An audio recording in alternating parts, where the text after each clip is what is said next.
Now that we have explored how productivity is measured and what drives it inside organizations, let's move into the heart of Session 4, Productivity Improvement Strategies.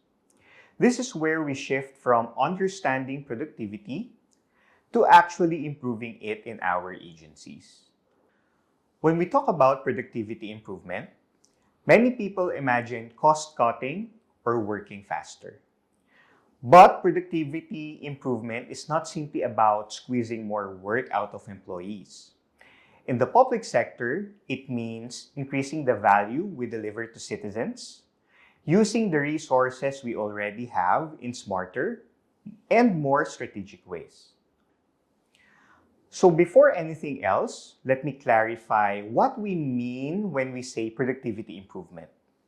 It is the process of enhancing the output, efficiency, quality, and impact of public services. And because government work directly affects people's lives, every improvement, no matter how small, has ripple effects across communities. Kaya mahalaga na klaro ang direction natin. Productivity improvement is described as a continuous effort. It involves strengthening systems, shaping behavior, improving processes, and developing people. You'll notice that one of these refer to shortcuts or quick fixes. Instead, they highlight long-term capacity because real improvement must be sustainable. When we think of productivity improvement in government, we can visualize three pathways. The first one is eliminating waste, which means removing delays, unnecessary steps, and redundant work. If we can remove what doesn't add value, we give citizens faster and more reliable services. The second pathway is optimizing processes.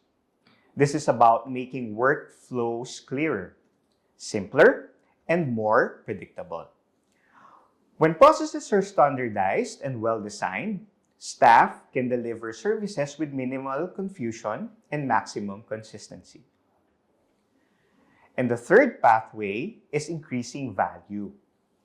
We ask, how can we make the service more useful, more responsive, and more impactful for the citizens? Sometimes this requires innovation. Other times, it requires redesigning the service based on citizen needs. All these pathways remind us that productivity improvement is both technical and human. It involves tools and data, and yes, but it also involves culture, motivation, competence, and leadership. Another way of looking at productivity improvement is through levels. The most basic level is incremental improvement, where we refine and fine-tune what already exists. These are the small, steady improvements that make work easier and more consistent. Often, these changes come from frontliners who see bottlenecks every day.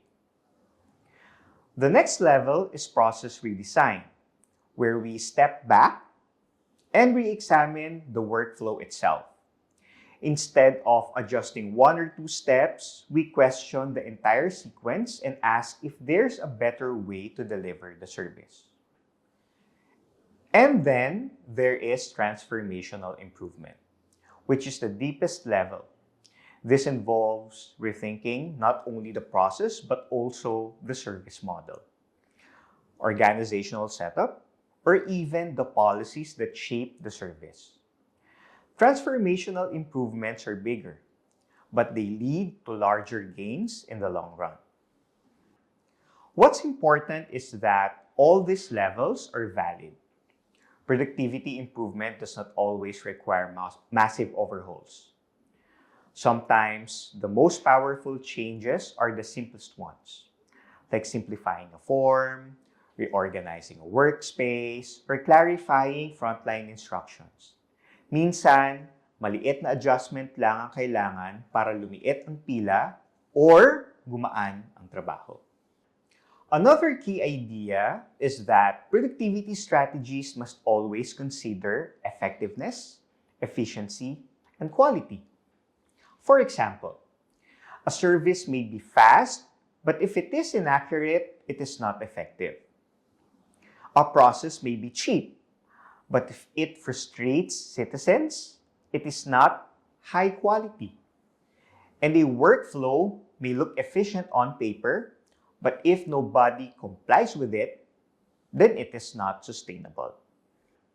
So as you go through session 4, remember this. Improving productivity is not just about doing things faster. It is about doing things better for the people we serve.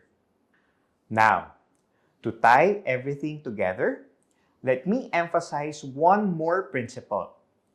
Productivity is a strategic responsibility, not just an operational task. That means agencies must have a clear direction, supportive leadership, engaged employees, and systems that make improvement possible. Productivity does not happen by accident. It happens because the organization is intentional about it. And as we move to the next module, keep this in mind. Productivity improvement is not a one-time project. It is a habit. It is a culture. And most importantly, it is a commitment we make, not only to our institutions, but to our citizens.